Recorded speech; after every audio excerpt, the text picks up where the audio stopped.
What's up, sassy gamers? Today is Mario Day, so March 10th, 2022. This is Season 2, Episode 39, and I'm here with an actual extra person today, and I'll get to that in a second.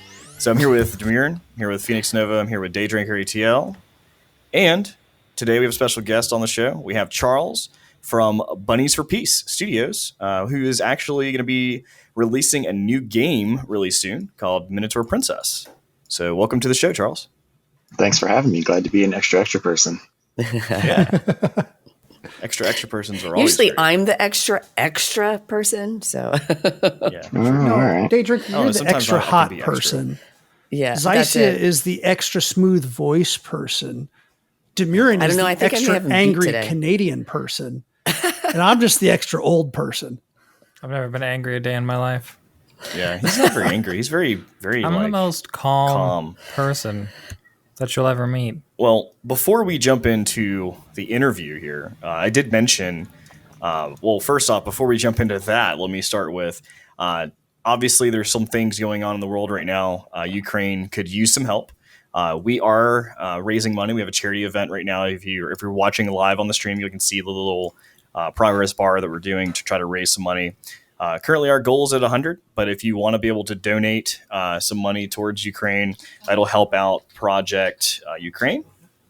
You can go to the link, I thought, in Discord, but it's or not Discord, in the chat, because apparently it doesn't work. It's broken. Apparently, you can just tip us. I've but- never gotten a tip before. Yeah, don't tip. I Don't will tip, put that in don't the do chat that. in a little bit. But anyway, we are raising money for the charity event. So if you want to do that, all proceeds go to the actual charity. So it'll be great if you want to do that. And yeah, so other than that, it is Mario Day. So as most of you know, Mario Day kind of started out of nowhere. It just kind of showed up. Nobody really knows the reason why it started, but the day, Marketing? basically 310. Nobody really knows why, except for the know. marketing department No at one Nintendo. Nobody knows knows the how it origin. started. Yeah, nobody knows the That's actual so origin funny. story. But it's March, so MAR, and then the 10 is 10, so it looks like Mario. So most people celebrate today as International Mario Day. So because of that, I had a couple facts here that if you're not familiar with the history of Mario and the different things, I just figured I'd say some little facts here just to kind of pull my own Mikey's corner today. So I love here we go. a fact list. Everybody knows So this. there's not a whole lot because a lot of these were not the greatest facts, but some of the Oh. facts are pretty cool. So obviously Mario actually started his first appearance in Donkey Kong.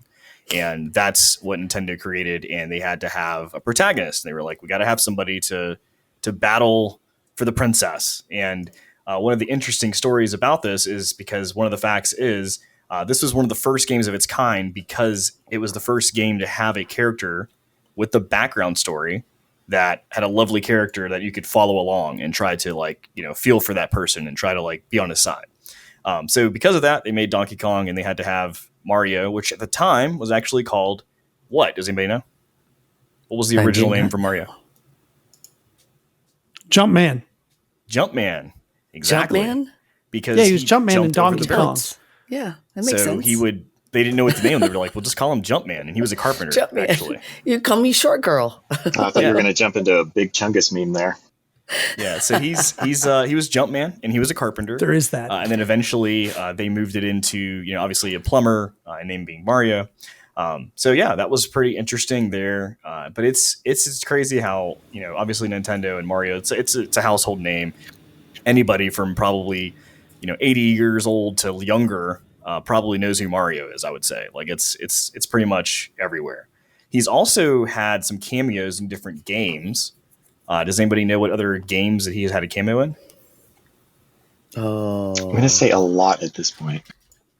I mean, what do you mean by cameo? I mean, are you talking about he's he's not the main character, but he's also appears in said game. I mean, there's Like Smash Brothers. It's any definitely of in the that. Olympics Yeah. games that they did. Yeah. That's for sure. Mario and Sonic. Well, I guess he's kind of a main character there. Yeah, so Smash Brothers, same thing. Like kind of a main character. Like you can pick him Yeah, to play. yeah, Like, yeah. Well, so the one that okay, so not a playable character because Smash Brothers, you can't say he's a main character. right, Just right, playable. It's like an NPC. So Yeah. the one that comes to mind Is for that what- me, The opposite of playable characters, Kelly? yeah, Sorry, go ahead. is actually Mike Tyson's Punch Out. What? So does anybody know what he did in Mike Tyson's Punch Out? Does anybody remember that? Please tell me he poked somebody in the butt. No, he was the referee. He's a referee. Yeah, there you go. What? So, Yeah, I that never didn't click noticed until you'd said that, and I What? was kind of looking back in my mind. so Yeah, the it's thing real. is, like they literally created not just a character, not just a backstory, but they started incorporating him into like everyday life, into everything. Like any game you played, you had Mario basically. So it's But is that it's, canon? I mean, have you heard that mentioned anywhere ever that Mario is a referee for boxing since like what 1982 or whenever that game came out? I Yeah, mean, agreed. the man he is still a referees this to this doctor. day. There's a lot of boxing The matches man- that he's The man races race cars. He Yeah. sits there and plays he tennis. I mean, fights rabbits. I mean, that's Like, fair. He's got like half as many he's- professions as Barbie. He Yeah. is the Renaissance man. That is for sure. So anyway, I figured I'd give you guys some fun facts for Mario Day. So maybe next year you guys will celebrate by throwing a Hey. Mario party. And we You can know all- me, I'm all about come by. celebrating a holiday. It's true. So next year, let's have a party. There I'll you go, bring the Mike. Switch and we'll have Mario Party. Yes. There you go, day drinker. Yes. What do you mean? Let's have a party. I thought that's what this was. Oh, that's Come a on, party, guys. all right. We even have That's drinks and Next week will be everything. Friday next week or next year. Cheers. So, but yeah. So Nice. there you have it. So I like anyway, this Mario. I wanted to throw that out there before we got started. But yeah, the reason of the show today is we do, like I said, have Charles with us. He's from Bunnies for Peace, because he has a new game coming out called Minotaur Princess. So again, welcome, Charles. And I just want to give you a little spotlight. So give me the elevator pitch of what Minotaur Princess is for those who don't know.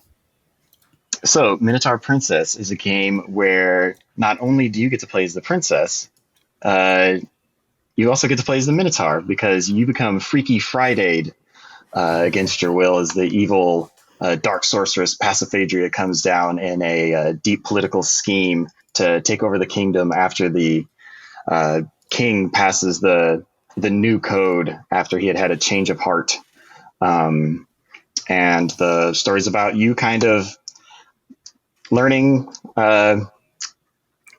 how to navigate the world in your new form. You you used to be a princess. You're smart and brave. You had all the tutors and whatnot and all the proper upbringings of a princess. And now you're a Minotaur who's been like Jacked. exiled. And you have to, You are a so it's, jacked Minotaur. Holy cow. you got to figure out how to use that to your advantage. So it's kind of like learning how to walk a mile in Minotaur's heels, if you will. I love it. I saw Well, that awesome. on your on the description of the game. I was like, oh yes. So Yeah, right. as a girl, it's seeing like the transformation. I thought it was really cool straight out of the gate. So I am actually really looking forward to playing this game. Well, I'll let you talk about the game. I shouldn't. Go ahead, keep going. Yeah, well, what I was going to say is it's actually interesting because this month is, about women. It's Women's Month. And Women's it's History not Month. typical that you see a princess necessarily as the main character. So what was your inspiration? Why did you guys decide to go against the norm and decide to go with the main character as a woman, as a princess at that? I mean, it's a number of things. We just had a little girl. She's 3 years old as of 1 week ago. No. It's that whole like time flies thing. Yeah. It's real. Congrats. But we're looking to make Happy a game birthday. and trying to thanks come up with something that would be not only just kind of cool and unique, and we're all just a little bit goofy. I guess maybe more ridiculous. And then have it be something that has like a strong female protagonist is kind of an example for a little girl. And so instead of being the love it. princess that needs to be rescued, you are the princess who you happen upon hard times, but then it's your job to really rescue the kingdom out of the evil, nefarious clutches of the enemy, whom you grow to learn actually isn't necessarily nefarious. They just have a different kind of point of view of everything. They're just more willing to take things to extremes, and kind of take things by force. And so it kind of has you second guessing that it's not just about good and evil, and that there are other points of view that have legitimacy. And the hardest part about it is that both sides legitimately want what's best for the kingdom. They just have very different ideas of what that is. And so then, as you're kind of growing as a person throughout this game, you're kind of learning about this, and it's also kind of like a coming of age in that manner. And that, when you're very young, things are very simple. They're very black and white. We're the good guys. They're the bad guys. And, as she gets to traverse the land, because she has to, work her way through the 7 provinces of Acrotheria to kind of make her way back and to, gather all the intel and learn everything she needs to be able to undo this and reclaim her rightful place. She learns that, there's a lot of gray in the world, and that things are a lot more difficult than she initially thought. Now, I mean, she's still, very righteous in her calling and whatnot, and she's still trying to do the right thing. And so, she presses forward as she should and overcomes adversity and hardship. But yeah, I mean, that's pretty much the story in a nutshell there. Awesome. So what type of game is this, for those who don't know? Puzzle fighter is what I'm calling it. If anybody has a better idea, let me know. Well, that's interesting, because I saw like on the Steam page, the description you guys have is like adventure game / like puzzle fighter. And it does seem very much like that from, looking at the footage you guys have out there available, and seeing and then hearing about the gameplay that, Phoenix had played during PAX when he met you. It's an interesting concept, and it seems there's like a lot of different layers to it. It's not just a puzzle game. It's not just an adventure game, but you're kind of like really mixing that together. As we're watching right now, you actually see like you're using potions, you're able to conjure different familiars. There's like all this like RPG element to it as well. On top of and more just specifically, puzzle fighter. I mean, you can sit there and say it's a match 3 game, right? That's what it looks like at first blush, and that's why I think Charles is saying, hey, it's this puzzle fighter, because a normal match 3 game, when you match something and the new gems fall down in, if something still matches, it just auto matches and goes on. That's one of the maybe controversial, or at least decisive or divisive, I should say, decisions that they had in this game, is that it doesn't auto match. So the reason that Charles gave me at the time of PAX, and he'll probably explain this better in a second, is it gives you more tactical and strategic control of what you are doing. So if you are if you don't need to heal right now, you don't waste to heal. If instead that you're trying to cast a spell, you match the gems that allow you to cast a spell. So it kind of brings that next level into it. Yeah, they it also said that you guys are going to be bringing, you guys are going to, I guess, launch it with multiplayer along with that. And I have a couple questions around multiplayer and also platform, because currently I see it's going to be available on Steam. But in my personal experience, most match games that I play, puzzle fighter games that I've played, are mostly usually on my phone. Is there plans to kind of bring it to a mobile device, like either Android or iOS? So I'll actually answer that with a question. So when you say you've played a puzzle fighter on your phone, like have you played have you actually played? There's a game, Marvel versus Capcom, more or less, or no, it's not. It's Street Fighter rather, but it's called Puzzle Fighter. Have you had a chance to play that? Let me look it up. There was one that I did play for quite a while. I think it was Puzzle Quest or Puzzle. Yeah, Puzzle Quest is fantastic. Very different gameplay. Super Puzzle Fighter. Yeah. Oh, like on Super Nintendo, like the old school, like Street Fighter, little chibis, like. Mm-hmm. Yo, dude, that was like one of my favorite games. Me and my brother used to. So I guess when you say multiplayer, now my eyes are lighting up because I remember how fun that was playing with like my brother. Me and him, we had the demo on some game. It was like a demo of that. Like I think it was a jump pack on PlayStation. Maybe it was. Yeah, but it was, right. Like we played that same demo over and over because it was so much fun just to be able to like stack power up and then like destroy your enemy or like whatever. It was super cool. So yeah, that was definitely if that was an inspiration, then yeah, this is going to be a lot of fun.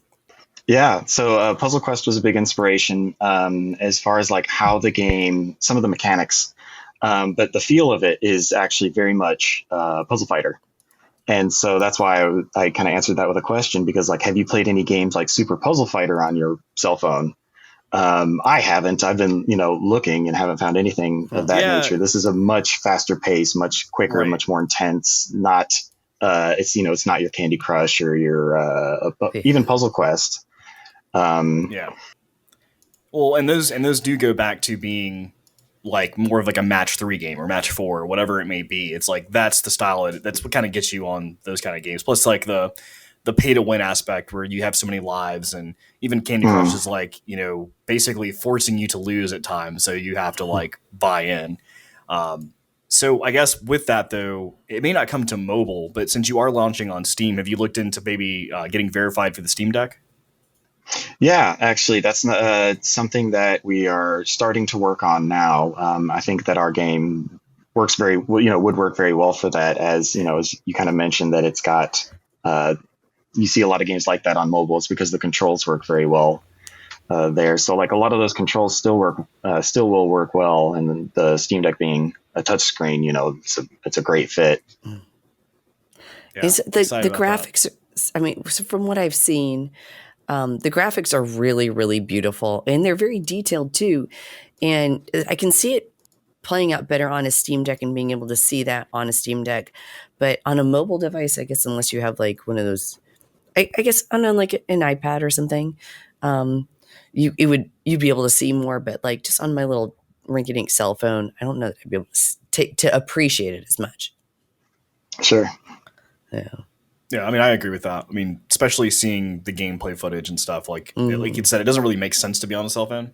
I was just curious because, like, that is an avenue that obviously developers have to just, think about when you're releasing a game, especially something that, seems to be like a match 3 game.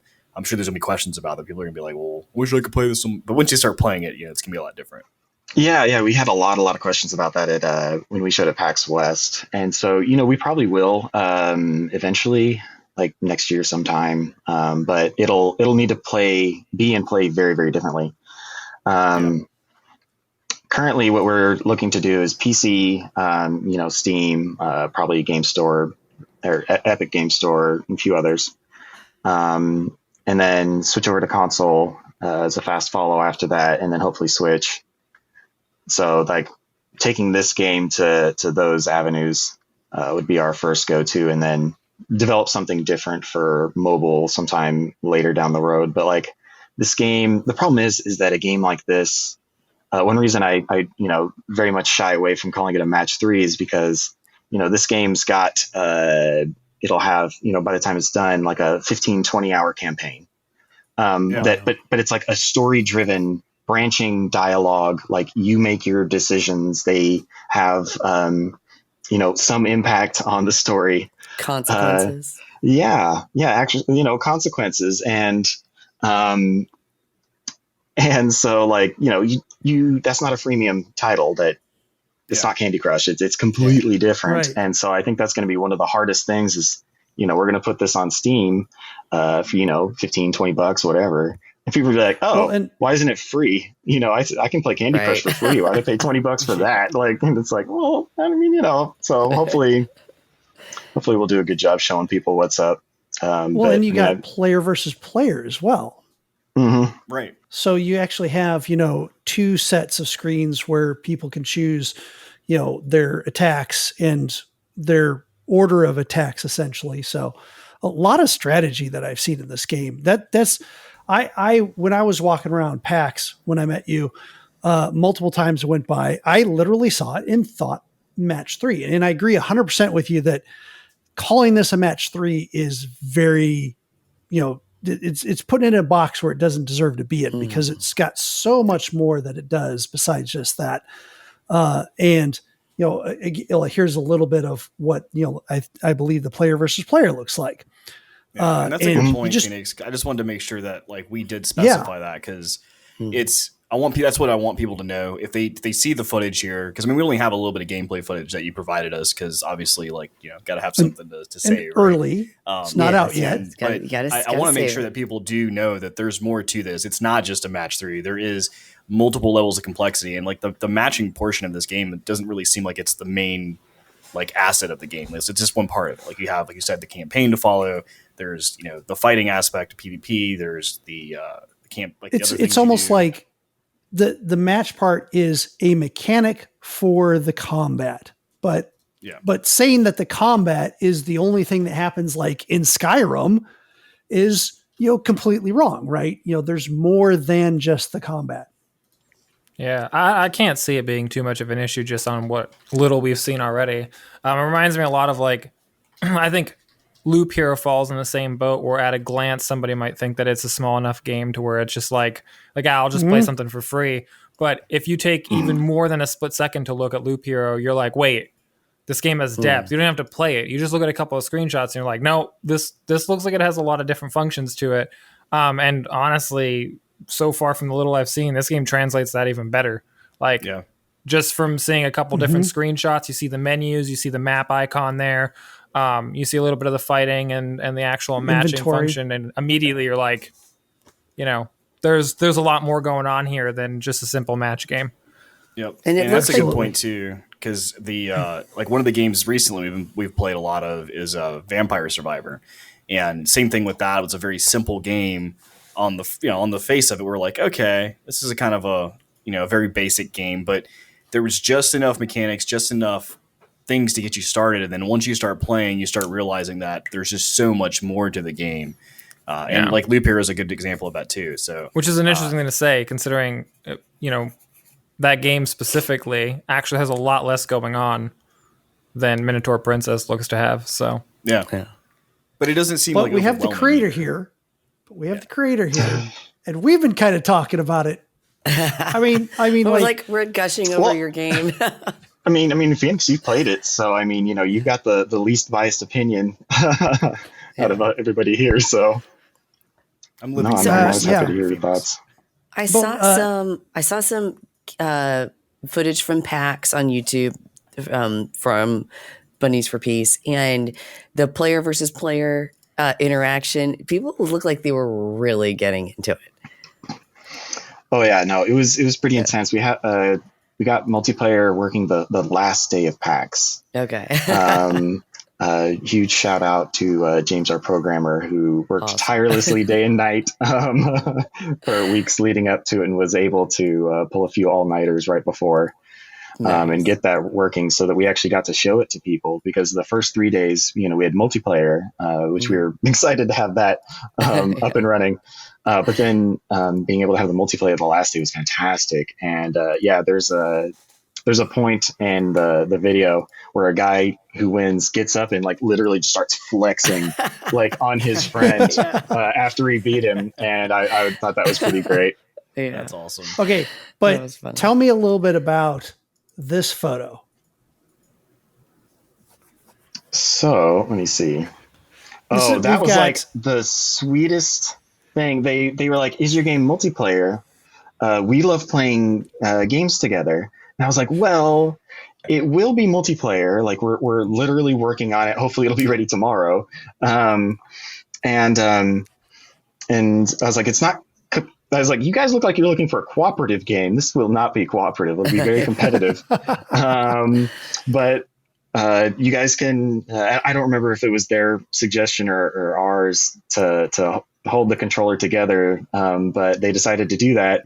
And so one of them was doing the movements, and the other one was in charge of the button presses and whatnot. And it looked like they had some experience with that. It was super sweet, just getting to watch them play like that and whatnot, and interact with our game in that manner. Just the bright smiling faces So that everybody my had husband was and I pretty great. that would never have in my house, somebody would have been yelling at the other one.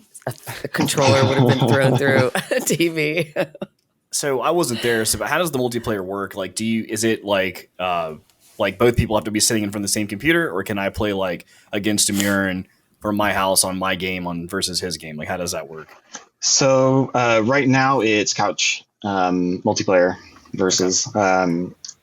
We may add networking later. That'll have to be a follow. It depends. If it's successful, would love to add that. What's that? Would it work with remote play? Maybe it should. Okay. It absolutely should. And, I've done zero testing on that so far. Okay. But based on other things that I've done, there's no reason it shouldn't, because it's one person has a controller or mouse or keyboard. And another person, has another input method, and they can play against each other. And we want to get it to where you can use a controller, keyboard, or mouse. So technically, if you buy the game, one person could use the keyboard, the other person could use the mouse, and get that to work. And so like you wouldn't even need like two controllers. You're like, oh, it's a Steam game, like it can't be multiplayer. It's like, well, yeah, do you have a mouse and keyboard with your computer? Yeah. You should be able to play it. Yeah. So we haven't finished getting that working yet, so I don't want to make any promises, but I think we should be able to. Okay, cool. That's awesome. So I guess, being an indie developer, it's a tough world, right? I know Bunnies for Peace, this is y'all's first release coming up. I guess, do you want to talk about a little bit about your team? Like, is there anybody you want to shout out to specifically, or is there, how does that work? Oh, man, everybody. First, I guess I just... we've got there's a gal who we've contracted out to redo the UI, because we did it ourselves and we're pretty happy with it, but we felt it needed some more polish, and she's doing a fantastic job. That being said, right now she's escaping Russia through Kazakhstan, trying to make her way back to London. So she sent me an email, and I was like, oh, cool, like. We get to see the rest of the assets and go ahead and get these put in. And she's like, oh, so might be a little delayed because, I'm kind of escaping the country right now. And I was like, oh, I thought you were in London. She's like, well, that's where I'm trying to get. Okay, that's fine. I understand. Like, you're not.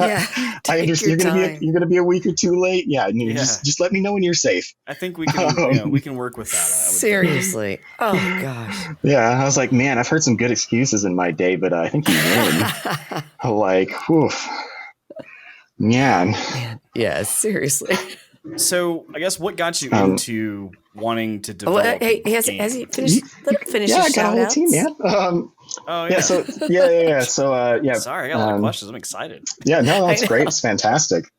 I'll feel bad if I don't mention everyone else though, because they've been such an integral part. My partner has helped me through this whole thing. She's been super fantastic. Helped me set up all of PAX West, doing that, which was super crazy because our child got COVID right before that happened. And so I actually had to stay out of the house for a week leading up to setting up for an event. He was completely asymptomatic. He's totally fine. That wasn't a big deal, but you weren't planning on being away from your kid to begin with. So, Yeah. And so that was just insanity. And that's just on top of all the day-to-day things that she does and support and whatnot.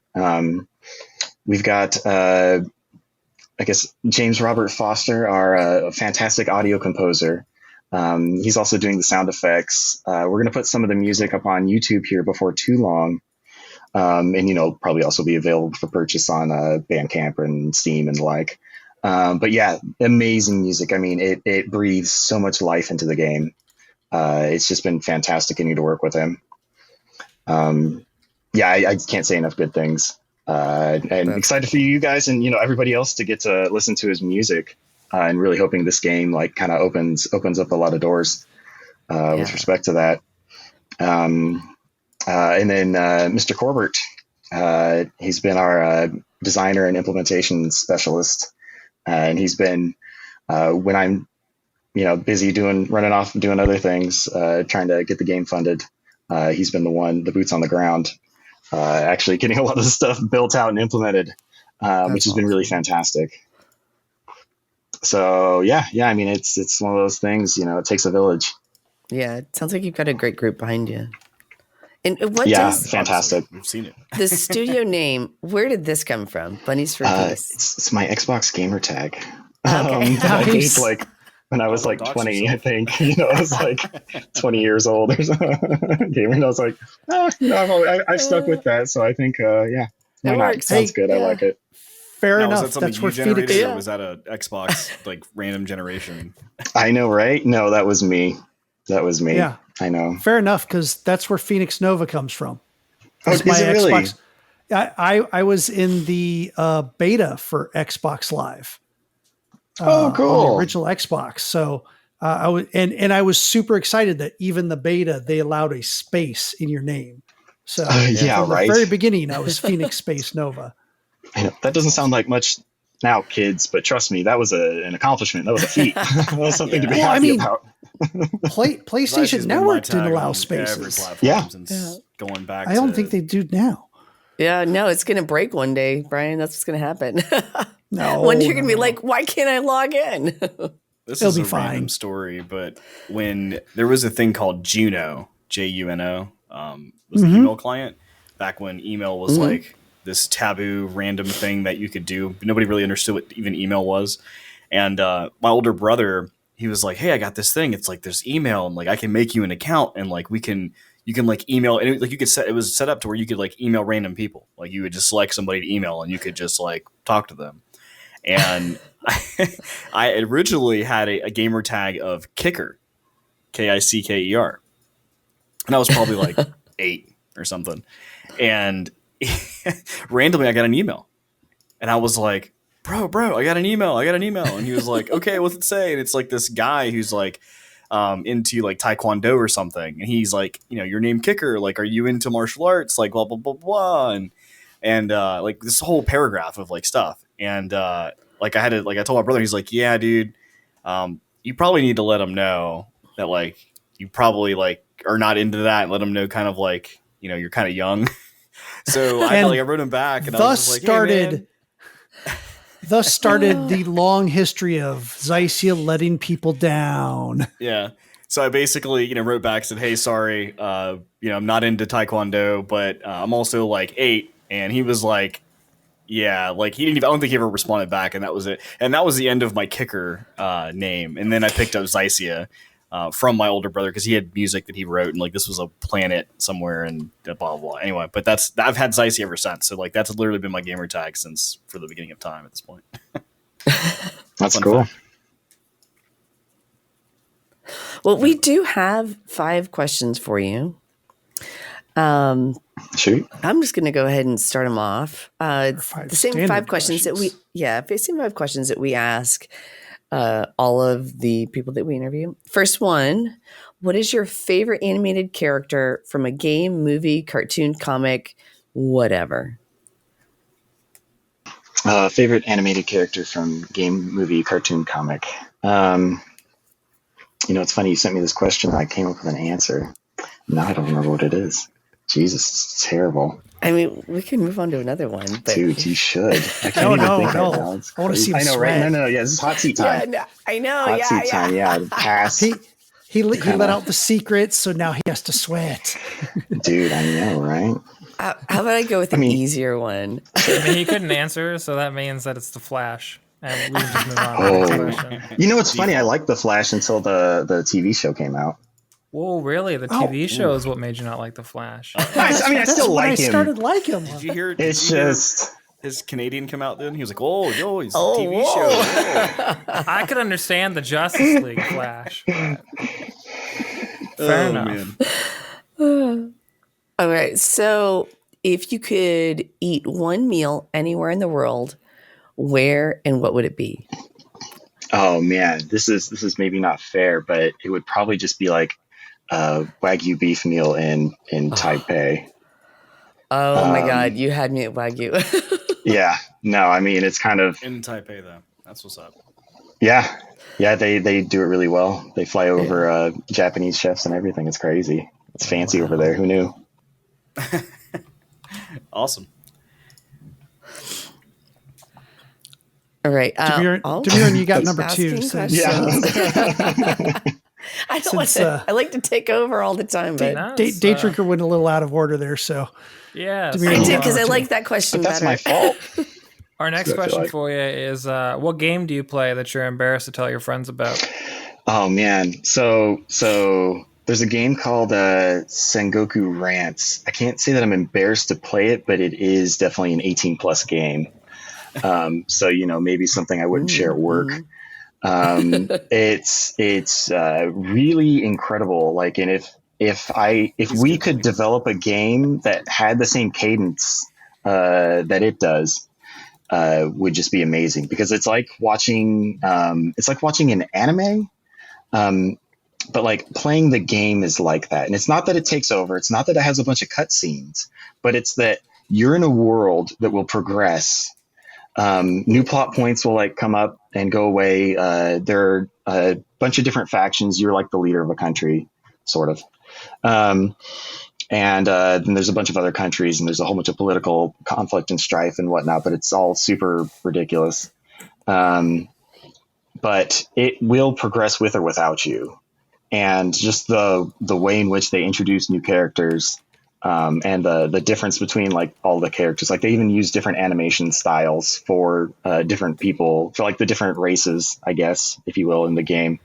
Yeah, I'm looking at it now. I see what you're talking about. Yeah, like be careful about what you share if you're putting anything up on screen, but they've got a lot of different stuff. Yeah, but I mean, most of it's fine. I mean, it's like 1% of the game is questionable content. But yeah, no, I mean, I would, anybody 18 plus, that's, also sort of into that sort of thing. I'd have a hard time not recommending it, because like just the cadence and the design, they just did such a good job with the design that, the 18 plus is like almost like, it feels like an afterthought, which is super weird. Yeah. Like they're like, oh, we need to, like, how can we make this more intriguing? Oh, let's put some nudity in it. And you're like, oh, okay, that's an odd way to do that. But I mean, maybe it was there from the beginning. Yeah, right. Yeah. So I don't know, but yeah, that would have to be my go-to for that. Fair enough.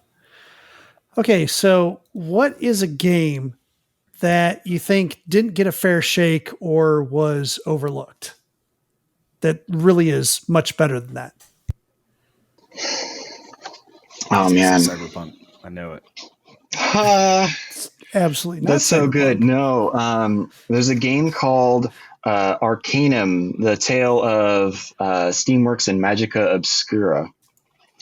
It came out, 20 years ago or so at this point. Like, I don't even know when that game came out. Yeah, it was probably even longer than that. Anyway, the game is just fantastic. It is the most like realistic to like how things actually work sort of game that I had ever played, especially at the time. In that, like, I always really loved games where, consequences, your decisions matter. Like, I liked Fable as far as like, it was fine, but like when people were telling me, "Oh, your decisions matter. There's consequences." Like, no, there's not. No, they're not. There's really not. Yeah. I mean, there's a two couple different choices, endings, but yeah, there's not really Fable- any difference. Yeah. no, Yeah. there's it's next to nothing, and it's like, so I was just so disappointed. Whereas in Arcanum, it's super deep, and it's the only game that I'd played. Like, imagine, I don't know, it's really hard to even describe it. In the beginning, there's a town called Ash, Black Ash. I don't remember. It's like a trailer. He's like, in the beginning. In the beginning, In a world. It looks like Fallout, like the original Fallout. It's definitely yeah, that no, same it's very, RPG. yeah, it's got similar play, and you can do turn-based or real time. So it plays pretty similar to like Fallout 2 or Fallout 1. But like in it, like you could be in the first town and you go, oh, look, a blacksmith. Well, he's got a lot of stuff and he's a shopkeep. oh wow, I actually have the option to attack him. Well, yeah, he's a person, and he's there, and you're there, and you have a weapon, or you don't. Either way, you can still attack him. He's a person, and so like you're like, oh I okay, was sitting there with a And- knife, and I and could so poke you can him. just like you can go like on a murdering spree and just kill everyone if you want. I mean, that's fine. And something that I thought was amazing about the game is that, like, if you kill the blacksmith, it's not like, oh, he dropped one knife. And you're like, I'm in a blacksmith's shop that's also his storefront. He had one knife in this whole place. Like, how does this man stay in business? Like, that's insane. And no, like, it's like, yeah, he's got like a couple chests worth of, like, he's got, he's pretty decked out himself. It's a rough town. But then like he's got a couple chests of stuff that are the goods that you had the option of buying 5 seconds ago. Like, they didn't disappear. Yeah. Maybe they're locked up. Maybe. So but you're telling you me if I start access playing to this it. game just to kill the blacksmith first, so I can Right out of the gate. So you can, but there's also real consequences because you get 15 hours into this game and then you're talking to somebody and they're like, oh yeah, there's this blacksmith in Ashbury who's like the only person that I know of that's was friends with this old cleric. And you're like, oh cool. And so you run back to Ashbury and then you like, it's not called Ashbury, it's something else. I'm just going to call it that for now. I can't remember what it's called. But you run back to the town and then you're like, oh my God, I killed him. I can't talk to him anymore. You're I'm screwed. They're The actually Captain dead and they Phillips meme. stay dead. Yeah, You're they like, stay. look He at doesn't me. come back. I am the His son doesn't blacksmith now. take over, and Yeah, there's not like some clever way to make sure that you can progress through the story. There's not like a little pop-up that's like, by the way, you can no longer complete the main quest. Like, there's Yeah. none of that. It's just you're a person. Like, don't be a dick. There's consequences for your actions, and some of them you might not know about for a dozen hours later. And then you go, oh God, what do I do now? And you wander around for 4 or 5 hours trying to talk to people. And then you quit and start over again. I also love the and fact That's that really cool. it has a Tesla gun or a mechanized Oh, yeah. spider in it. Oh, that's another Or, thing about it. It like, takes all this place in crazy steampunk. It takes place that right is cool. when the Industrial Revolution is starting, which gives it a really unique setting, especially for when it came out. There's a couple games that have done a similar setting since, but in it, like the first train has just been built, oh wow, and the world is transitioning from magic to technology. But there's still a lot of people like elves especially that are like really clung to the old ways. And they added a thing to where like they don't play well together. And so if you want to get on the train, one thing they ask is like, are you a sorcerer of any kind? Do you conjure magic? And you're like, no, I don't. They're like, do you have any spells or magical potions of like such and such? And like they've got this list, and it's kind of funny because it's like the almost TSA. like when you get yes, it is. It feels like that too. And if you do, they're like, no, you can't get on board. Like your magic will screw up our technology because they don't go well Wow. together. And so that's stuff you have to take into consideration. And they've got like a ton of magic in it as well. And there's like 15 schools of magic, each with 5 spells or something like that. It's crazy. This is a game for and you, Demiran. I hear a bunch of skill trees and yeah. oh yeah, no, skills it's good. There's and even it still has inventory Tetris game going on. So yeah. Mhm. There's even a spell in there that lets you raise people from the dead. And not like, oh, you're a zombie now, Blacksmith. but like exactly. And so I had realized that. And so I spent like 4 or 5 hours learning how to do this. And you actually like reconjure their ghosts so that you can talk to them, which can help, which there's a lot of the stories do, the main story headline has multiple avenues. So you're not just auto screwed if you messed up one thing. But I was like, oh, look, I found this spell. Okay, I'm going to spend some time. I learned the spell and I rose him. And so like now, like, I think his dead body was still there, even though it's like, well later. But, I'm talking to his ghost and I'm like, hey, ghost, like, I need to know how to do this thing. And he's like, no, you killed me.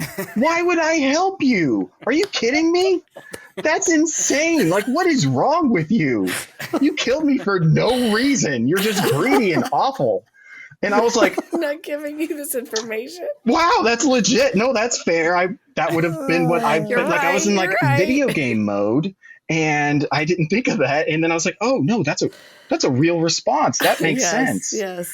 But that's like the tone of the game. It's that that's what I mean. Cool. It's like there's a lot of they spent so much time on it, and the game flubbed on. It came out with a ton of bugs. They ran out of dev time and money, and they had to release. And but like I'm just gonna go ahead and plug their game real quick. The community loved the few people that got to play it loved it so much that they spent the next 10 years. A number of the players had coding. And finding different assets in the game, and they actually completed the game. The community did. Whoa! And so you can find, it was released 10 years after the game came out. A community patch that like this is what the game was supposed to be, guys. Like I love this game. It crashed way too much when it came out, and it was difficult to get through it just because of bugs and a bunch of garbage like that. But now like the game's solid. That's super cool. So again, it's Arcanum of Steamworks and Magic Obscura. And it is available on Steam right now, 35% off or $3.89. Sweet. I'll be picking that one up. Yeah. I would check to see if the patch works with the Steam download. Otherwise, you might want to get it from like GOG or some kind of DRM free one. Gotcha. That's a good point. Gotcha. Yeah, just be careful of that. Our last question that we have for you is if you could credit one person or experience which from your past that contributed to where you're at today, who or what would it be? Person or experience? Dude. I don't know, man. Like the modding community, does that count? Like used to build a whole bunch of those growing up and always just kind of wanted to do this. Sure. Yeah, specific, like example or like I started modding in StarCraft. Nice. And used to build a whole bunch of maps with that, and none of their triggers worked, and it was terrible. I shouldn't say none of them did. Some of them did, but it was they had all these like else if statements type things, and so like that was really what got me into a lot of that.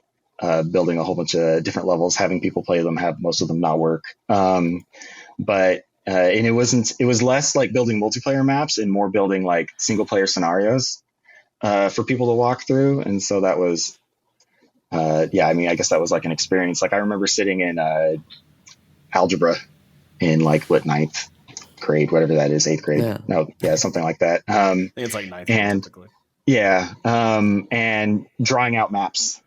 Sitting there during the lectures and figuring out like what all the story was going to be for the next thing and moving forward and all of that. So you were already doing like calculus. You were already trying to figure out like star plans and star. Yeah, right. Star lanes. Yeah. Well, awesome. So, I mean, it's been a pleasure talking to you so far. Again, we're talking about Minotaur Princess. It's coming out. Do we have an actual date? It's releasing? Summer, I hope. Okay. So currently we're shooting for August. We'll see. I listed it on our Steam page. Come wish list as summer, and so that's what we're hoping to do. Okay. Well, I can say personally, having played it, that one, it's on my wish list, so I'll definitely be getting it when it comes out. But I would be more than happy to welcome you back for when we have it as like game of the moment. We just play it live, and you can like listen to the commentary and comment yourself if you would like. Yeah, I'd love to. That sounds fantastic. Awesome. Well, before we hit our break, is there anything that we didn't cover that you want to at least say? Or any other final words about this game? Man, that's a good question. Wish list. I don't know, not really. Steam. We did it. Like and subscribe. Like and subscribe. Awesome.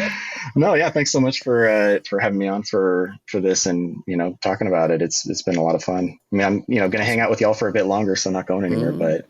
Yeah. You didn't took the words out of my mouth. What I was going to say is, hey, everyone, stick around after the break because Charles isn't leaving. He's just going to move into with us in the news. So have a few minutes, take a break, and listen to a word from our sponsor. We'll be right back.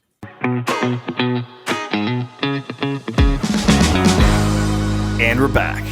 So we're going to talk about what we've been playing.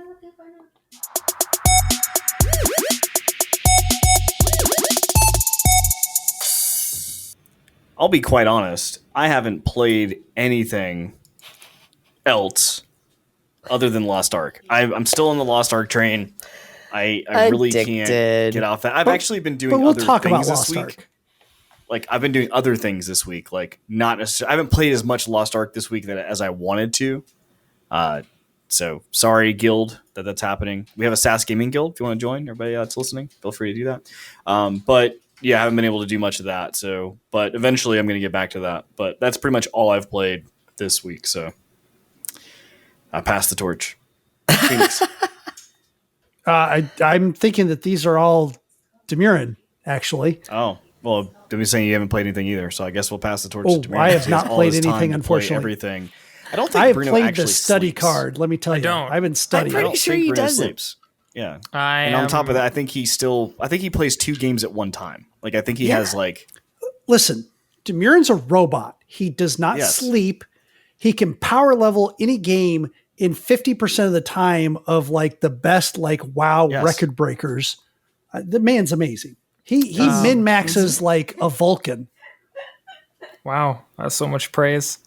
I've still been playing Lost and you still Ark. suck.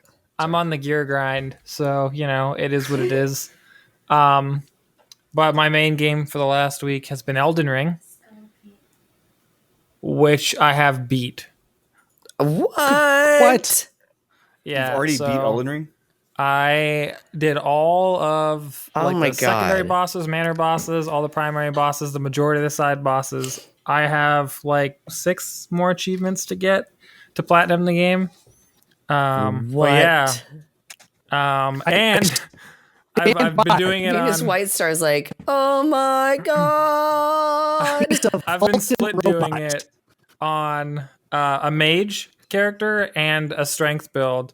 So I've got 2 characters. My int character has done the game, and my strength character is like 75% of the way through.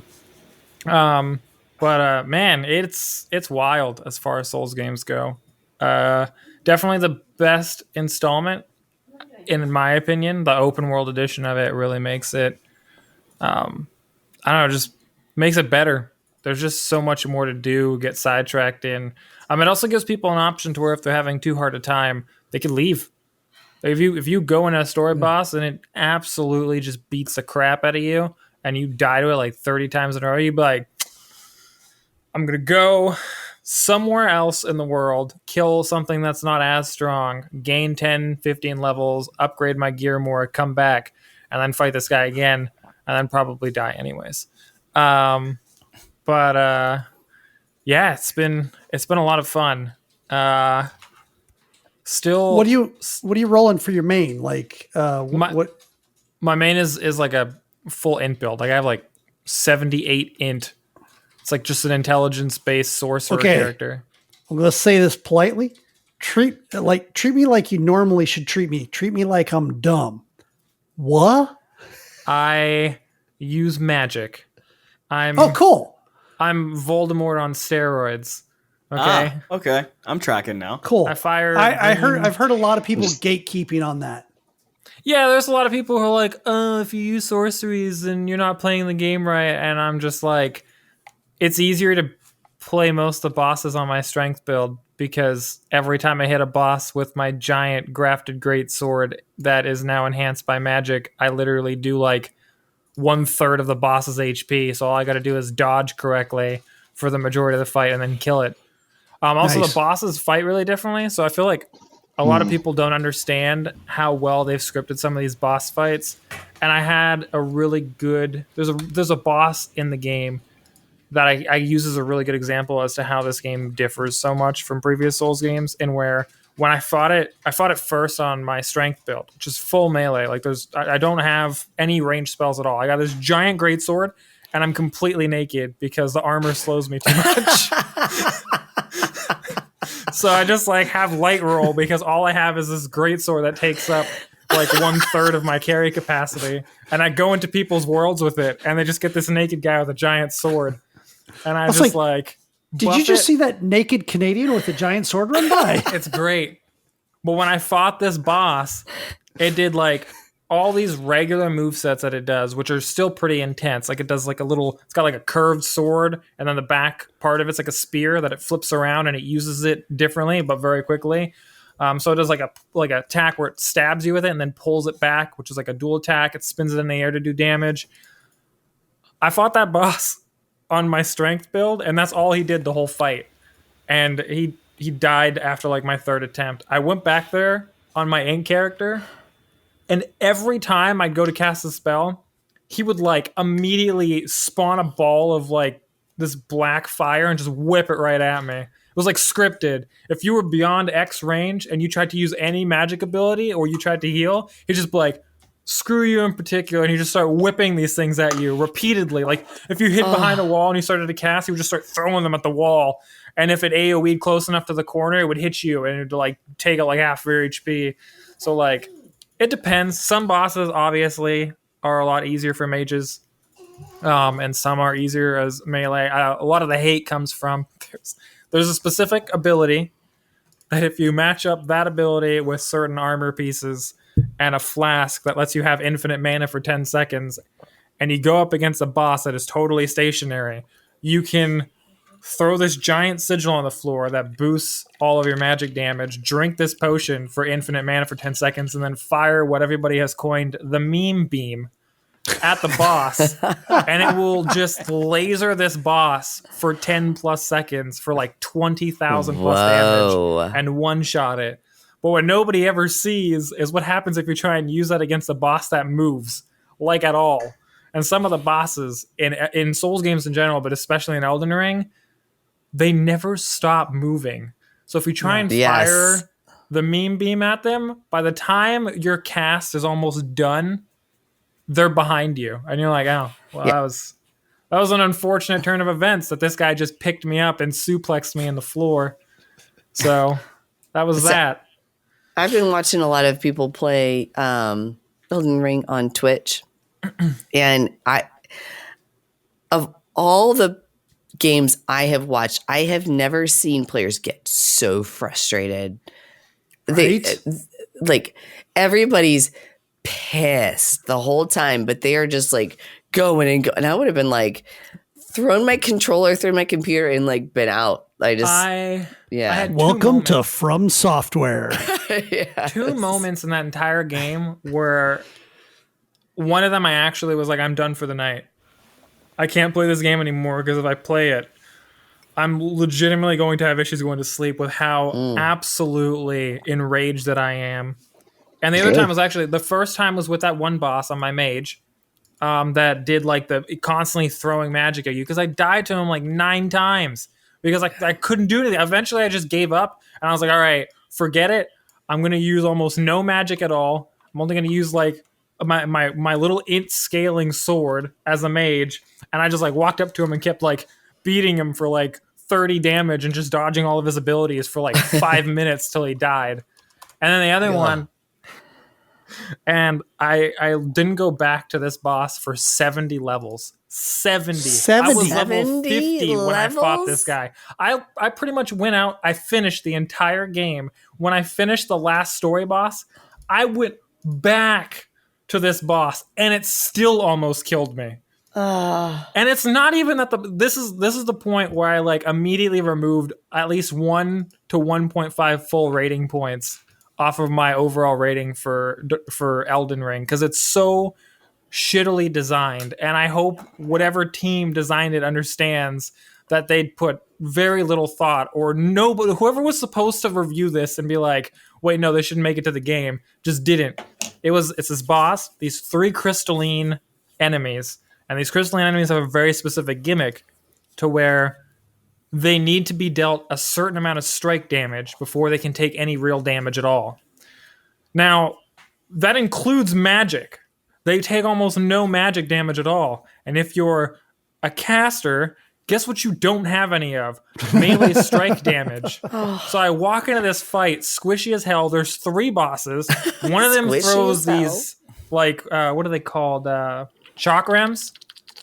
And they like spin around the room, and they're kind of stupid. Like the thing just like floats around the room doing random attacks that sometimes hit you and sometimes don't. The other one's like a mage that just casts this ability at you that puts blood rot on you, which is a terrible, terrible thing to have put on your character, because once it explodes, sounds bad. it does a bunch of damage and then you just start dying over time. It's horrible. And all of them technically apply some form of blood rot. And then there's a spear guy, and the spear guy does one thing, just one. He lunges with his spear. I was gonna say. No, the thing is, he has no other moveset that I could see. He just lunges. He's the only boss I've seen the whole game that literally just does the same move the whole time. He just lunges like this with his spear. Throw you a bone every once in a while. He moves like 10 feet at a time. It's insane. So you're like this. You're this big in comparison to this boss. It's like huge, like way large, like 8 times the size of you. These guys are just like absolutely hammering at you, and you deal no damage. The best fight I had them before I went back, like when I was in the correct level range to fight them, I threw 7, technically 8 full mana bars that I managed to survive for, and I only managed to break through one of their shields, and I was just like, this is an absolute clown fiesta. I was like, I cannot do this. I was so mad that 2 days later, I went back on my melee character. I put a strike-specific weapon on. I enchanted it to 25, which is the highest you can take it to. I walked into that room, and I absolutely shit-stomped the life out of them. Just relentlessly beat the crap out of them just to make myself feel better for that brief moment. I and then when I switched back to my mage character, it was gone already. I was like, it wasn't even worth it. I'm still angry. I stand by my statement that Demurin is a Vulcan robot who min-maxes to the max. I couldn't. Oh, God. But the game is great. I like games that challenge me. I dislike when things are just like a broken gimmick that makes no sense. So Yeah, sure. I'll be very clear. I will do Shocktober forever. I will never, and I say never, never is never, play Souls games again. Why not? Because he's been poisoned. Yeah. Okay, so I did remember that while I haven't played any games, I do want to talk about some games.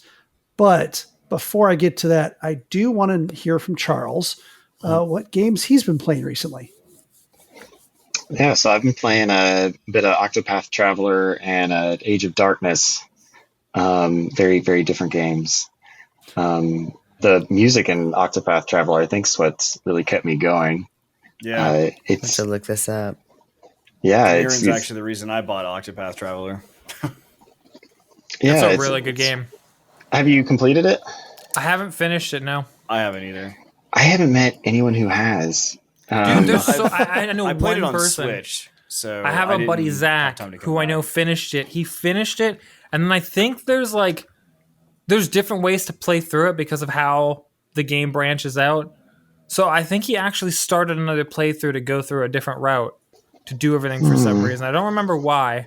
Because I guess you can start in different areas, and he wanted to try and start with a different build to see if he could progress quicker or something. But I personally have only gotten one playthrough, and I don't even know how close I am to the end of it.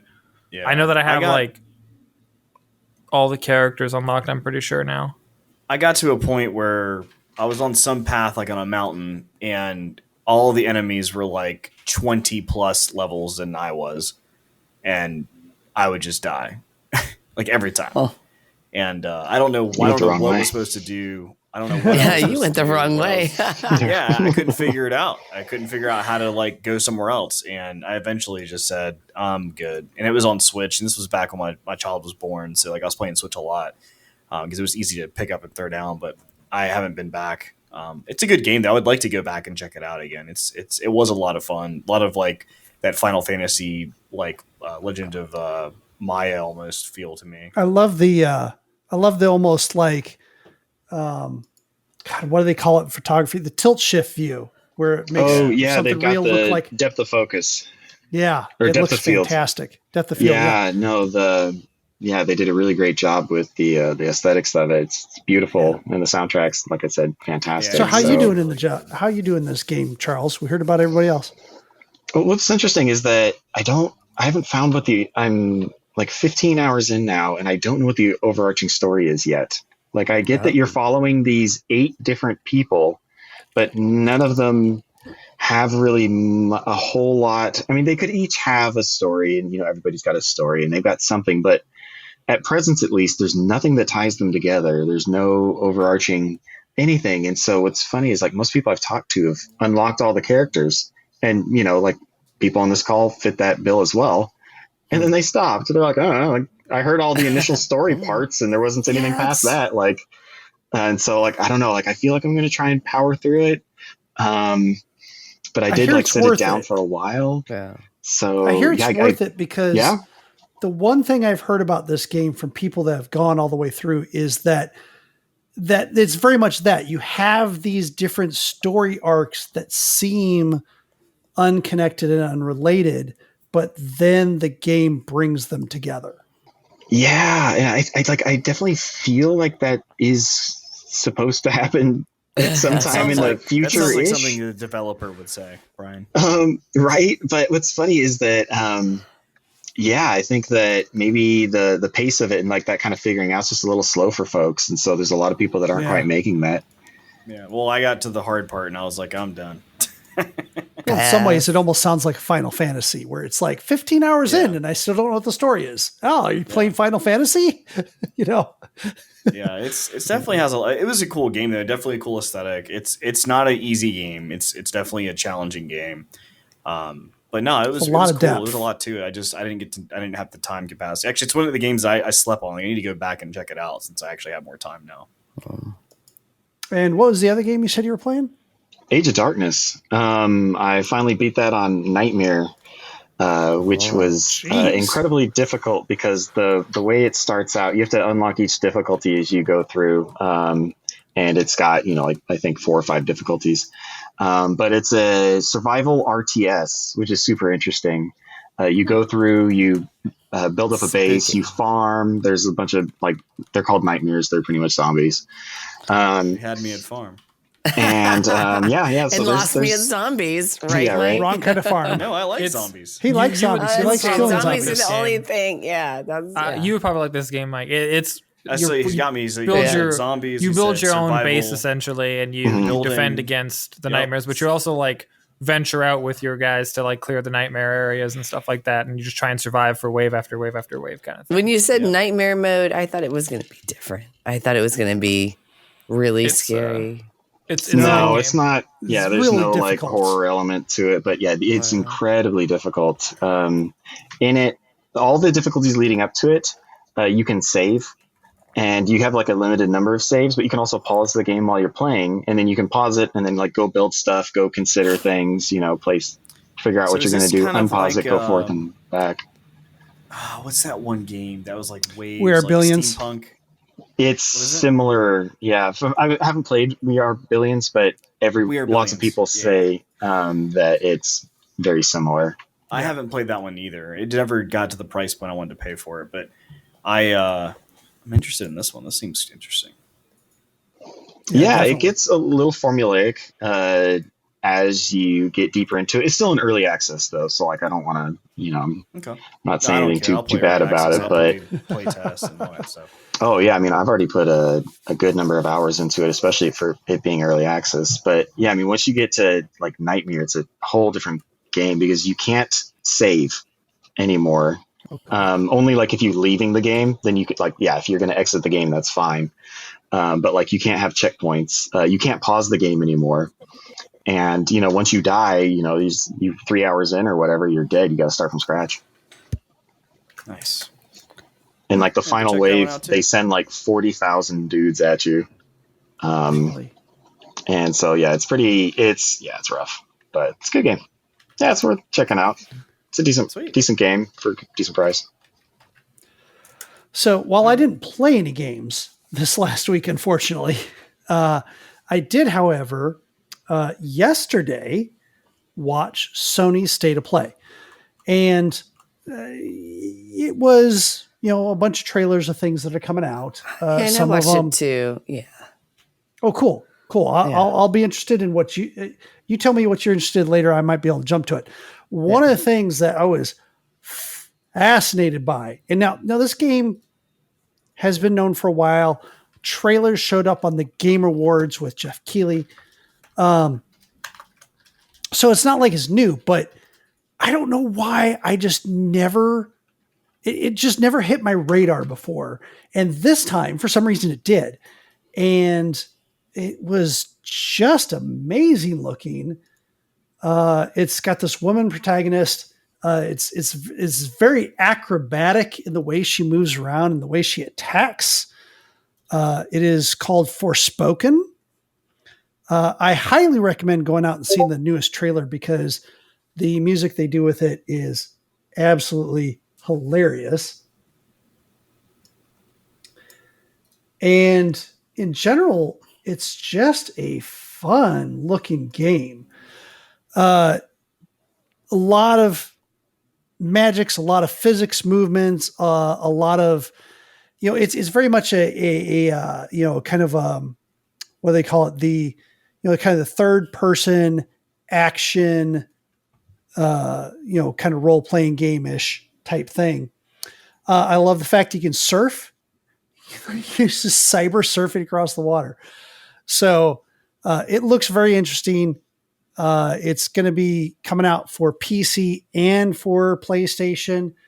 So is this Wraith from Apex? Is this just her solo game, her origin story game? I don't know what you're talking about.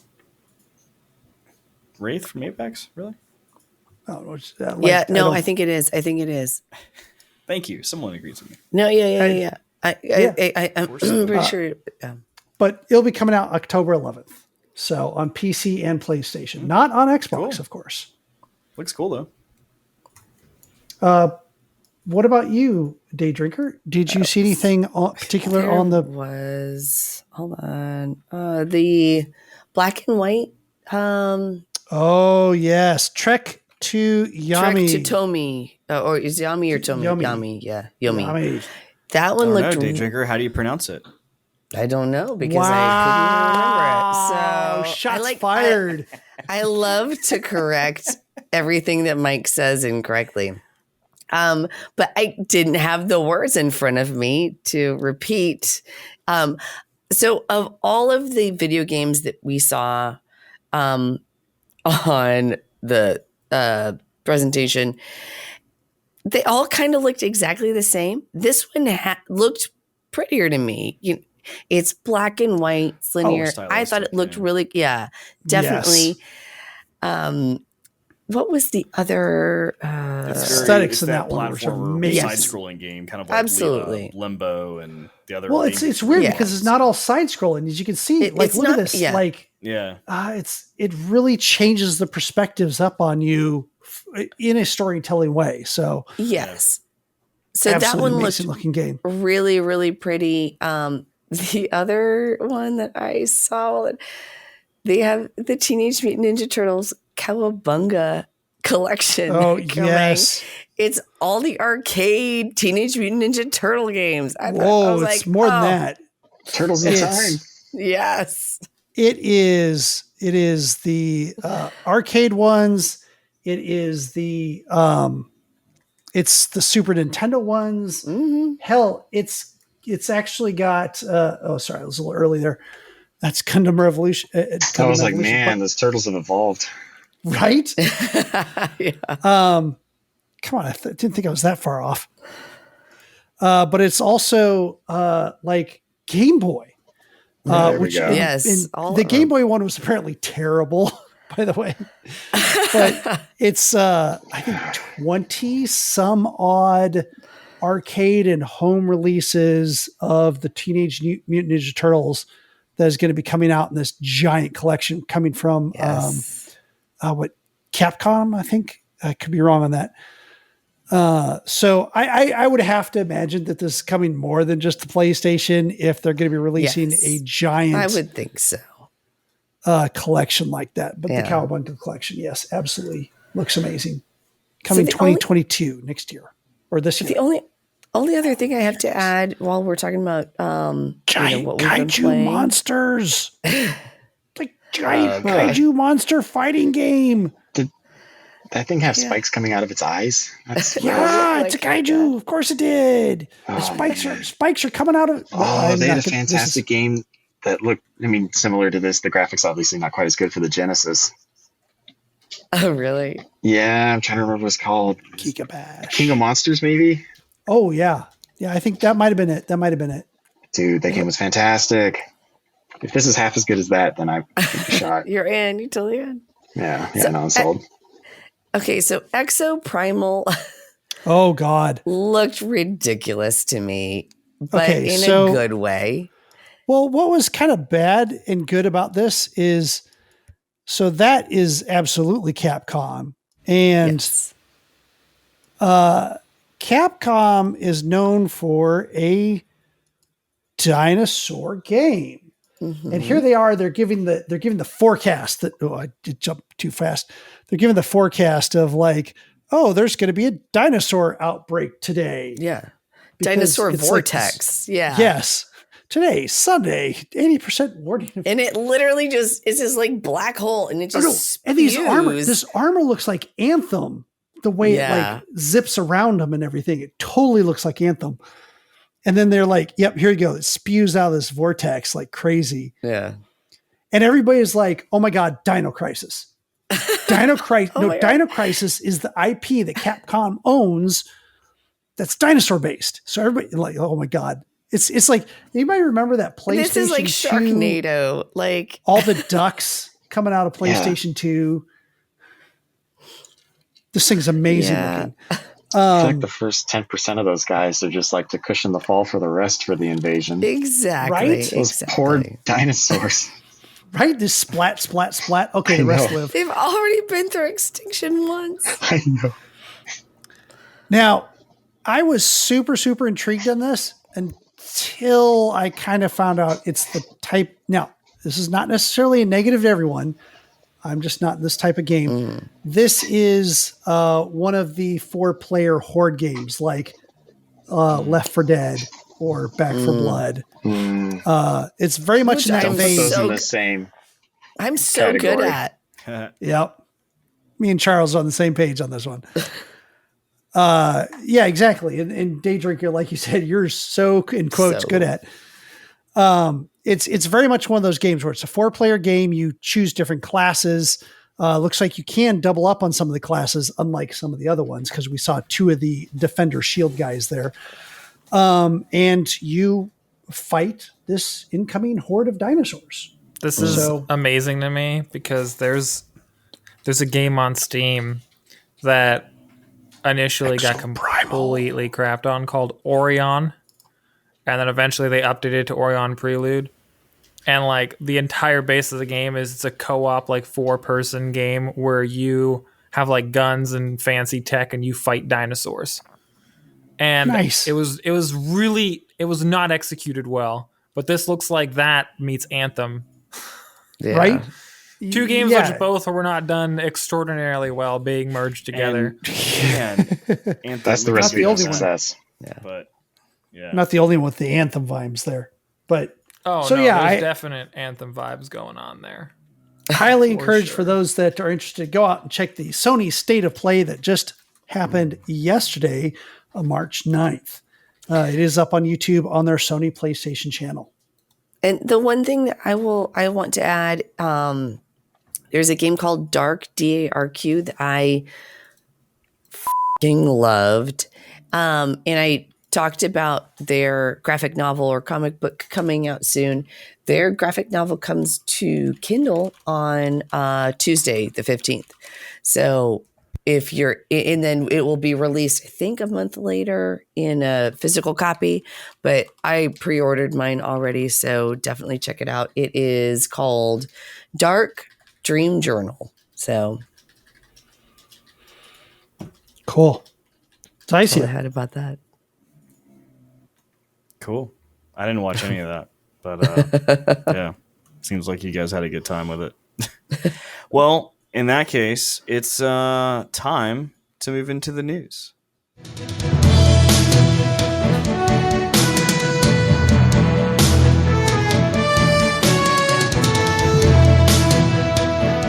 Charles, can you see the teleprompter from where you're at?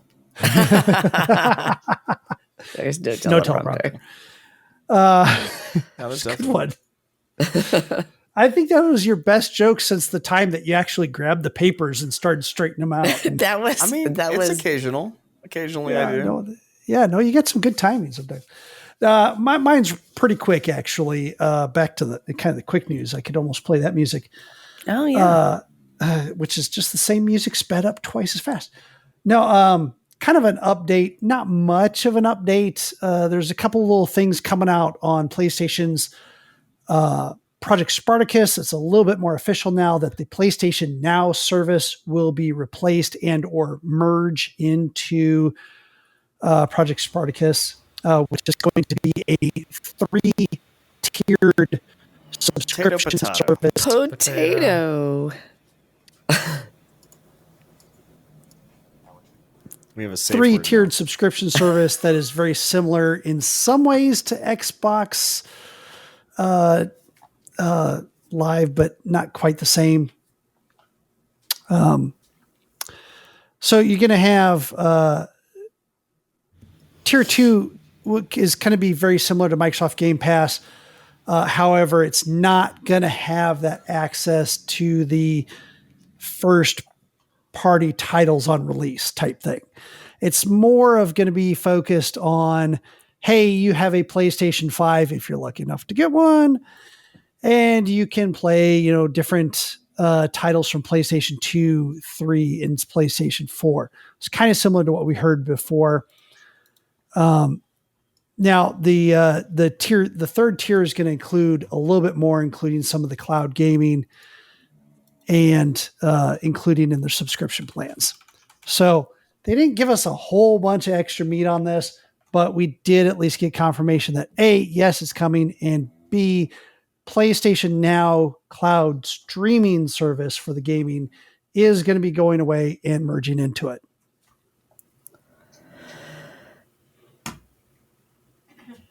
All right. So just heard recently that YouTube is going to be offering podcasters $50,000 to stream just like we are over video.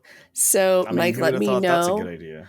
Let me know when they reach out to us because I could use that money. Yeah, so for sure. it'll be per individual show. They think, sorry, Bloomberg is predicting that it's going to be $50,000 per individual show, $200,000 to $300,000 to a podcast network. And this is a big deal because YouTube, who is just continuing to grow, is taking on different ventures. People are already obviously very interested in podcasts who are streaming visually and not just audio, not just via audio. So we stream both ways. So we stream live on YouTube and Twitch. Then we convert our video to an actual recorded video production, and then post to Anchor. Sorry, I'm losing my voice apparently. Post to Anchor and just the audio version, so you can listen to your car or when you're cleaning, like I do. They're thinking, hold on. So what's actually interesting about that is that Spotify actually just made an announcement recently too that they're going to allow people to start pushing towards their video on YouTube or on Spotify platform as well. Oh. So I think it's not just YouTube that's kind of realizing, hey, like there's some money in this. But it's good because there's competition. So there's going to be, more people, not necessarily we're going to get reached out, but hey, we're going to have other people competing, trying to really, get their videos made. And, when they have more content, it's going to make everybody else better. So it'll be interesting to see what happens. When Joe Rogan used to do his video podcast on YouTube, and then Spotify scooped him up, sent him on over to Spotify. And obviously I think that that's where they're going with that, like you just said. But there are definitely different verticals that YouTube has, like the YouTube Kids, YouTube Gaming, YouTube Music, stuff like that. So definitely an option if YouTube wants to reach out to us. You can definitely pay us. Yeah, but you guys are also a network, so It's true. We you are have to a pay for network. both. Oh, true.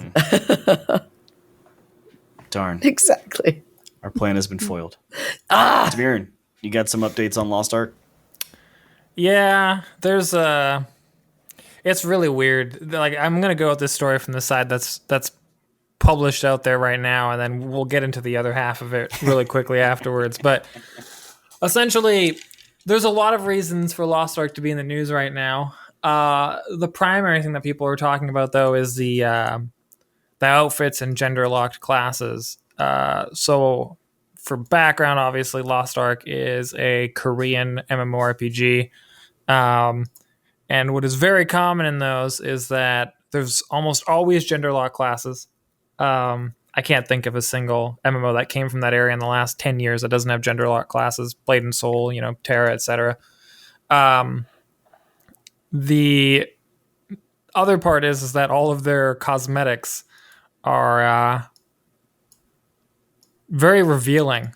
They don't look the part for any of their classes. So people started criticizing Amazon for the release of it in the West while still having those things in place. And Amazon's response was just kind of like a nothing response, is how most people are perceiving it. They were just kind of like, well,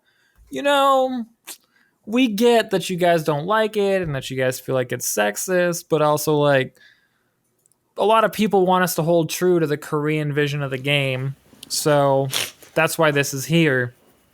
So it's just getting a lot of flack for that right now, which is interesting because another thing that we don't have a story for today specifically. It's personal that I've been interacting with it, is that their new update came out today, which came with a new raid. That new raid is locked behind a 1400 item level gear score, which is, or sorry, 1370 to 1400 gear score, which is possible to achieve without paying, but it's very difficult. So the amount of free-to-play players that are actually there is a very small subsection that have been dedicating like 6 hours to 10 hours a day of playing the game. And then like, this is of course the end of end game content though right now. right. Whereas like people who are paying to progress faster, we're already closer to it or already all the way up toward the 1400 mark. So there's a lot of like, is this fair? Blah, blah, blah, blah, blah. But the interesting thing about the initial part of the story, which is that, a lot of people are angry about the outfits in the game, is there's actually, if you get into the Lost Ark community, there's a whole other side to that coin. That is, there's a lot of people who are like really angry, and they have been since the release of the game. They've been angry that so many outfits were removed from the game. Because man. Lost Ark Korea is actually substantially worse in terms of how revealing the outfits are and the kind of outfits that there are. Like in Lost Ark Korea, you can find screenshots where you're dressed up in like a skimpy schoolgirl outfit fighting giant monsters, or pretty much your character's just wearing like lingerie. It's really kind of creepy. But like that stuff exists over there. That's how I like to fight. Yeah, and there's like a whole thing. I really think I agree with the sentiment that there should be either, first of all, I think the first concession should be there's at least variation. They need to add stuff in there that actually makes these characters not look like they're 20% dressed. Then also gender lock classes could not be a thing. But I think that's one of at least living with someone of the female persuasion that is playing this game, it seems like what I hear from her is more of the concern that she can't play she doesn't want to play certain classes as much because she doesn't feel that she has something that in the game that represents her playing that class. I think that's a bigger deal to her than any of the outfits. I think, kind of like what Day Drinker said, that she'd be fine in playing a schoolgirl outfit or whatever, as long as she got to play as a warrior, which you cannot play a warrior as a female right now. That's the problem. Yep. So I have a Shadowhunter character, and I was excited because like her outfit when they show like the demo at the beginning of the game looks very like like almost badass with this like demon style like stuff coming off the body, like the the shoulders and blades and stuff. And I was super pumped about it, and I got like some gear playing through up to almost my tier 1 gear, and it was starting to come together. I was like, wow, this is looking pretty badass.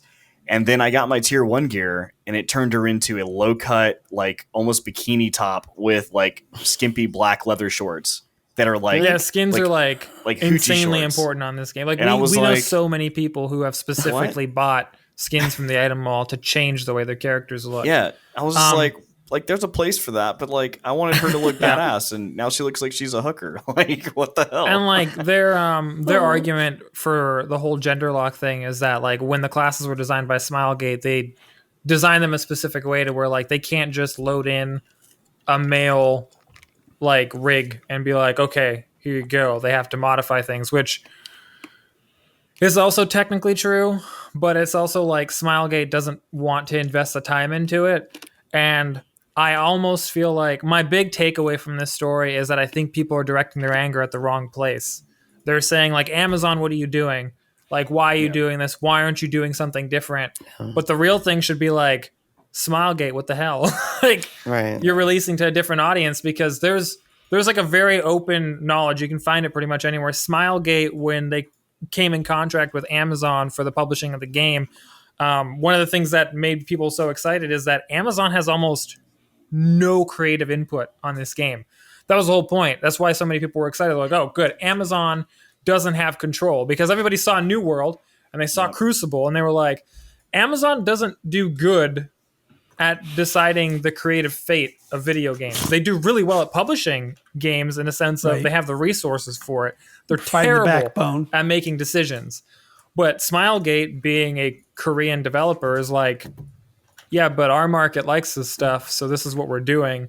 And I don't think they've quite tuned themselves to releasing for the Western side of the market. Mm-hmm. And even like years ago, when people were asking for this game to come out in the West, people did an interview with the lead producer for Smilegate, and he was just like, yeah, we don't know if we'll ever release in the West, because we feel like Western and European markets are extremely entitled, and we don't feel like dealing with the blowback of releasing a game in a market that will inevitably will feel their ire over how much they want to be outspoken about things that they shouldn't have any creative control over. Yep. One of his comments was something to the effect of, if I remember correctly, like Western markets think they know how to make a game, but they're not the ones making the game, so they don't actually know what's best. We do. Which is is true and untrue in some ways, right? Like sometimes the fan base knows what's up, but also the people who are creatively making the game should be able to make it in whatever image they want to. And they probably do know overall what's probably best for their vision of the game. It could just be tweaked based on what the fan base says. I don't know. It's like a whole thing. I loved watching Charles just smile bigger and bigger when you were talking about like the Western entitlement, on this game that was very much originally built for an Eastern audience. Yeah. And I agree with them on that. Like, if you think about it, man, some of the crap that the Western community has given game developers for shit, it's just like, sometimes you need to chill. You need to recognize, like, we're like constant death threats. We're super seriously intense in how we approach a lot of developers. And it's both like, it's really the European market and like the American, like North American market are just so absolutely intense when things don't go their way. Whereas a lot of other markets are just like, okay, I'll just play a different game. Screw it. Yeah. It's interesting with the kind of double standard there of players want it changed. They want Amazon to change it, but they don't want Amazon to change the games because then they're going to be bad. Right. So it's like, pick, you got to kind of pick a lane. Something. Yeah. And so it's kind of tough, I mean, and I definitely like, I'm not going to say what they're doing is the right thing, but coming from a game developer stance, it's kind of like having other people tell you how to raise your kids. Yeah. You're like, you spend, an infinite amount of time with them and you try to do what's best for them and, et cetera, et cetera. And, you make mistakes and you do things that aren't right. And, hopefully you're also open to some input as, you don't know everything. And so, it's definitely good to, maybe consider your approach and whatnot. But It's a really great analogy. Yeah. And Smilegate's working towards it. They have modified some of the classes that initially were female only to be both female and male classes. And I mean, Amazon released new skins today on the US side that are a little less, I don't know, revealing and more Risque. a little less risque. So Sweet. we'll see. Well, I haven't brought this little segment in a while, but I'm going to bring it back, and it's social justice. Oh God. Wait, Doesn't this one predate me? It does. I think I need music for this. That works. nope. is that what social me get justice rid of that sounds one. like? I guess. No, that's No, not actually at from a all. game. I needed to cut that off real quick. I forgot I mapped that wrong. Gonna get like a DMCA for that one if I didn't get rid of that one quick enough. So there was a story told by a gentleman by the name of Vinith Odemsine. That's how I'll take it. From Georgia, state of Georgia. He was sentenced for 36 months in prison because he bought a Charizard Pokemon card for a total of, I think, $85,000 or something. Didn't know we were going to do this story. Maybe not. But he bought it with money that he claimed off a COVID relief bill. So he basically said to the government that he owned a business and that he had 10 employees. So he got $85,000 for a claim, and he took that money to buy a Charizard card. Wait, what? He fraudulently invented Yes. thank you. Business with 10 employees. $55,789 for the Charizard card. Oh So he had some my left in his pocket. God. It was a 9.5 gym rating on this holographic Charizard card. It's first edition, shadowless. Well, So I mean, that's if you're a why. Pokemon fan, you know exactly what I'm talking about. Like this is. I mean, wouldn't you do the same thing? this is the Yeah. card. How He was how out do of you- options at that point. Yeah. How do you think you're going to get away with that? Like a non-existent business and 10 employees? So what's Oh, interesting God. is this guy's going to jail, and what's funny is I saw another post on Reddit today in a similar sense. Wait, but there was hold a on, hold post on. by this guy called What? Hayden. What's happening to the card? Oh, I'm sorry. I mean, no one cares about the guy anymore. He's going to jail. I mean, that's No, a He says no, very he's yeah. valuable agreed to turn the card. Charizard card over to the prosecutors. So he's going to Oh. just give it to the prosecutors. So that So it means it's goes going to to go the up for state. auction. I think that's what that Yeah. means. That's what right. that means. Right. Yeah, it sounds like we need Nice. some links. We need to start setting up some Yes. companies. He's going to get probably way more than 57,000. Yeah. So, but interestingly enough, another guy posted on Reddit today, totally random story, but it was funny because now this guy maybe could take this other guy's advice for going to prison. This is Hayden of OV the Nord on Reddit. And it says, so I was in Harris County Jail in Houston, Texas for 10 months and got out back in December. But when I got there, I had a cellie who also knew how to play Magic the Gathering. Overall, I wound up making 20 different jailhouse Magic the Gathering decks and had to make them completely from memory. And more info in his comments. So basically, if you're watching the podcast right now, he literally has like playing cards with like stickers on them for all Oh of the my different God. things that Made from by 3x5 index cards. yeah, by It doesn't- memory that he wrote down to create decks for What? Magic the Gathering so he could play, him and his buddy could play in prison. Holy shit. So maybe this And he guy put them on the backs of playing cards, yeah. playing playing cards. cards. Holy shit. So maybe this guy got the Charizard card. Maybe he was into actually playing Pokemon, and maybe he'll, maybe do that from memory because he'll have some time to think about it. But at least this was kind of He interesting, and I didn't he figured I'd show didn't you this. just say he got out? No, Yeah. this guy He's who still made the in there? Magic Okay. card just got out. Yeah, Yeah, But this the guy. guy Yeah, who this did the guy, yeah. Charizard cards. Oh, going you're in, saying. so Sorry. he can got the take his time and make some Yeah. of these cards, maybe.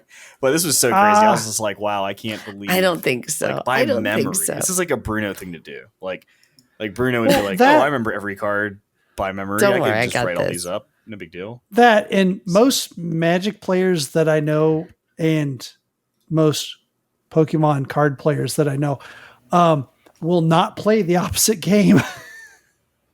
Yes, Oh, yeah. that's true. That's Totally true. two different games. for I mean, sure. they're pretty played both. genre loyal, Yeah. Oh man, they could have been cellmates. right? Imagine that Except fight. Okay, who would you Oh, bet on man. though? The Magic player or the Pokemon player? I'm going with the oh Magic God, player. I don't I'm going know. with the Magic That's- player.